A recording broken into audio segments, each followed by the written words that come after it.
Excuse me.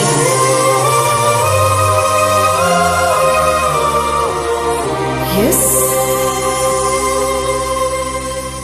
கல்பனாங்கிறது நான் தான். என்ன விஷயம்?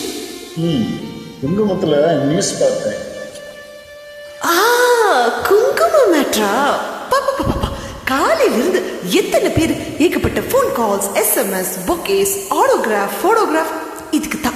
இதுக்கு தான் இத்தனை நாள் வெளியில சொல்லாம இருந்தேன். தொந்தரவு பண்றாங்கப்பா. ஆக்சுவலி முதல்ல அவனை நான் பாம்பே ஏர்போர்ட்ல தான் பார்த்தேன். என்னையே பார்த்துட்டு இருந்தான். ஃப்ளைட்ல பார்த்தா எனக்கு பக்கத்து சீட்டு. அவன் தான் சஞ்சய் ராமசுவாமின்னு அப்ப எனக்கு தெரியாது.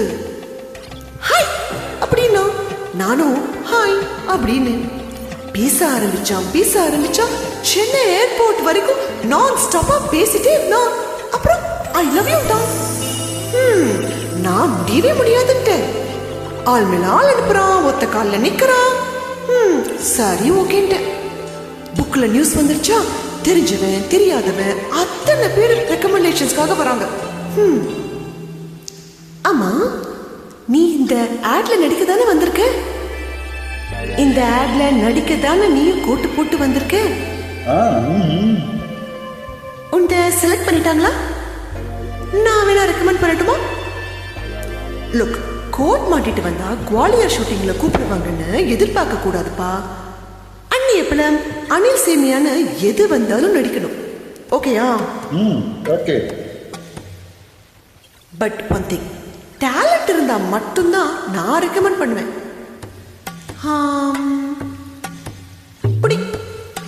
அதான் கரண்டி எங்க சொல்லு.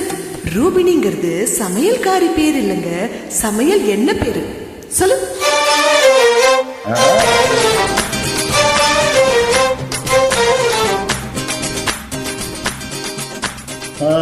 இன்னொரு நாள் சொல்றேனே. சரி விடு, நீ கூச்சப்படுற. உன் நம்பர் கொடுத்துட்டு போ.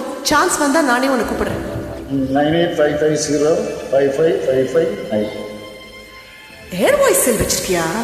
அத போய் ஏப்பா வாங்கின? சிக்னலே கிடைக்கலையாம். டப்பா cell.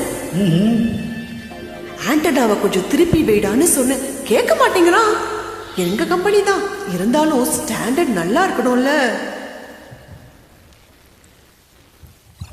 Hi Anitha. One second, உன் பேர் என்ன சொன்ன? மனோகரா? ஓகே மனோகர், நான் கொஞ்சம் பிஸியா இருக்கேன். சான்ஸ் வந்தா கூப்பிடுறேன். Okay bye.